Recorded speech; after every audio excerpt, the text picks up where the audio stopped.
కాత్యాయని మహామాయే భవానీ భువనేశ్వరి సంసారసాగరే మగ్నం మాముద్ధర కృపామయే బ్రహ్మ విష్ణు శివారాధ్యే ప్రసాదం జగదంబికే మనోభిలషితం దేవి వరం దేహి నమోస్తుతే వరం దేహి నమోస్తుతే. వ్యాస మహర్షి జనమేజయ మహారాజుకు ఇలా చెప్పాడు. ఓ జనమేజయ, మిగతా వ్రతాల కన్నా దాన ధర్మాల కన్నా ఈ దేవీ నవరాత్రి వ్రతమే చాలా గొప్పది. ఈ వ్రతం ధనాన్ని ఇస్తుంది. ధాన్యాన్ని కూడా ఇస్తుంది. సుఖ సంతోషాలను ఇస్తుంది. ఆయస్సును ఆరోగ్యాన్ని ఇస్తుంది. స్వర్గాన్ని ఇస్తుంది. మోక్షాన్ని కూడా ఇస్తుంది. ఈ నవరాత్రి వ్రతం విద్యార్థులకు విద్యనిస్తుంది. ధనం కోరేవారికి ధనం ఇస్తుంది. సంతానం కోరేవారికి సంతానం ఇస్తుంది. ఎలాంటి సందేహం లేకుండా ఇది అందరికీ అన్ని కోరికలను తీరుస్తుంది.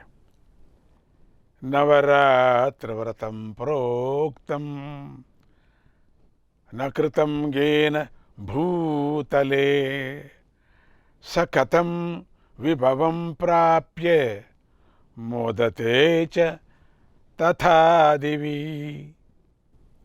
ఇలాంటి దేవీ నవరాత్రి వ్రతాన్ని భూమి మీద చక్కగా ఆచరించని వారు ఎవరెవరు స్వర్గలోని సుఖాలను వైభవాలను పొందలేరు.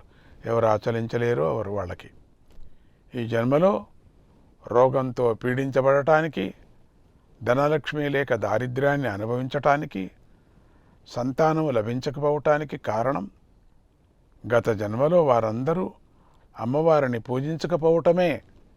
కనుక అలాంటి వారందరూ ప్రస్తుత జన్మలో అయినా తమ తప్పును తెలుసుకొని అమ్మవారిని పూజించాలి.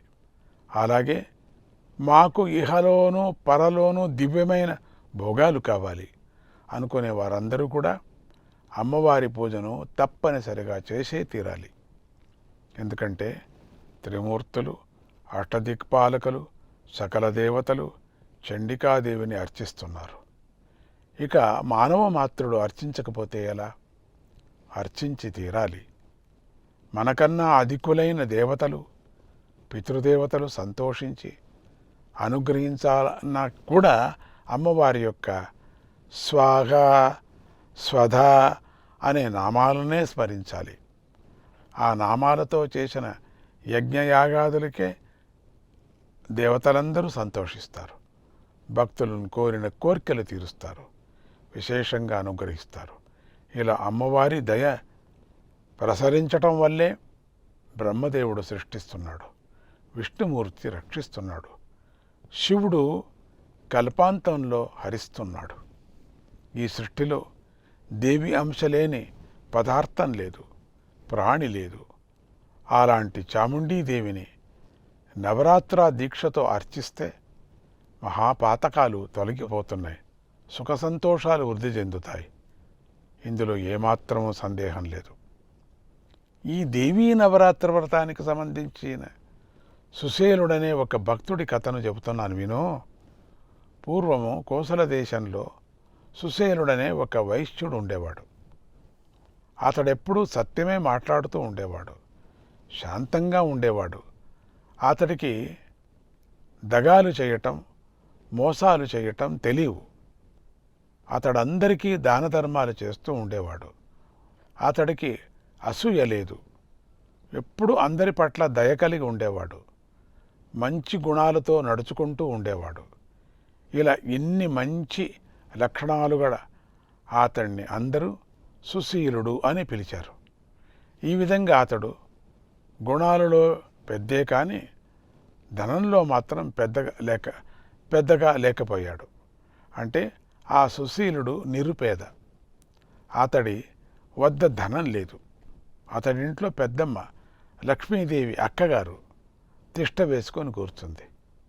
దీనికి తోడు అతడికి పిల్లలు ఎక్కువ, వారికేమో ఆకలి ఎక్కువ.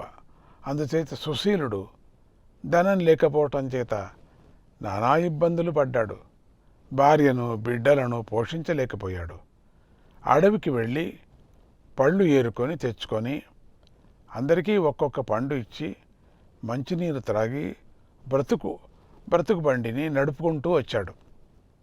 ఇంతలో పెళ్ళిడుకు వచ్చిన పెద్దమ్మాయికి పెళ్లి చేసి సంతోషించాడు. కానీ ఆ సంతోషం ఎంతో కాలం నిలవలేదు. ఎందుకంటే అల్లుడి గారికి అతడి ఇల్లు కన్నా మామగారి ఇల్లే నచ్చింది. అందుకని అతడు కూడా సుశీలుడి ఇంట్లోనే తిష్ట వేసుకొని కూర్చొని తినటం ప్రారంభించాడు. వీరందరికీ తోడుగా కొత్తగా మనువుడు కూడా వచ్చాడు. దాంతో వారి పరివారం సంఖ్య మరింత పెరిగిపోయింది. మనుముడు కొద్దిగా పెరిగి పెద్దవాడయ్యాడు. వాడికి ఆకలి కూడా ఎక్కువైపోయింది. వాడు ఏడుస్తుంటే సుశీలుడు ఏమి తెచ్చిపెట్టలేక బాధపడేవాడు. ఒకరోజున మనుముడికి ఆకలి వేసి ఏడుస్తుంటే సుశీలుడు ఎంతో ఓదార్చాడు. అయినా ఆ బాలుడు ఆగలేదు. అందుకు సుశీలుడు కోపించి వాడిని బాగా కొట్టాడు. వాడు ఇల్లు విడిచి ఎటో వెళ్ళిపోయాడు. అందుకు సుశీలుడు ఎంతో బాధపడ్డాడు. ఇది ఇలా ఉండగా రెండో పిల్లకు పెళ్ళి అయ్యవలసిన సమయం దగ్గర వచ్చింది. దాంతో సుశీలుడు దుఃఖంతో మరింత కృంగిపోయాడు. దిక్కుతోచక ఎంతో బాధపడసాగాడు. ఒక రోజున వీధిలో ఒక విప్రుడు వెళుతూ ఉండగా సుశీలుడు ఆయన దగ్గరికి వెళ్ళి నమస్కారం పెట్టి ఇలా చెప్పాడు, అయ్యా, నా బాధ వినండి. నేను ధనం లేక నానా కష్టాలు పడుతున్నాను. నా వాళ్ళందరూ ఆకలితో మలమలా మాడిపోతున్నారు. నేను వారి బాధను చూడలేకపోతున్నాను. ఒక ముద్ద అయినా వాళ్లకు అన్నం పెట్టలేకపోతున్నాను. ఇక వాళ్లకు పెళ్ళిళ్ళు ఎలా చేస్తానో, ఏం చెయ్యాలో నాకు తెలియటం లేదు. ధనం లేనివాడు ఎందుకు పనికిరాడు. నా వారిని చూడటంతోనే నా గుండె పగిలిపోతుంది. కనుక దయచేసి నాకు ఈ కష్టం నుంచి గట్టెక్కే ఉపాయం ఉంటే చెప్పండి. నేను ఇంతకన్నా ఏమీ కోరుకోను. నా ఇంట్లో ధనం రాసులుగా ఉండాలని నాకు ఆశ లేదు. ఈ దారిద్ర్యం తీరితే చాలు. తపోదానం వ్రతం కించిద్బ్రూహి మంత్రం జపం తథా. నాకు మంత్రమైన, తంత్రమైన, జపమైన, తపమైన, నోము అయినా, వ్రతమైన ఏదైనా సరే ఒకటి ఉపదేశించండి. నేను దానిని నా శక్తి కొద్దీ భక్తి శ్రద్ధలతో చేస్తాను అని ప్రార్థించాడు. అప్పుడు దేవీ భక్తుడైన ఆ విప్రుడు, ఓ సుశీల, బాధపడకు. నువ్వు అమ్మవారిని పూజించు. శరత్కాలంలో ఆశ్వేజ మాసంలో శుక్లపక్ష పాడ్యమి నుంచి 9 రోజుల వరకు దేవీ నవరాత్రి వ్రతాన్ని చెయ్యి.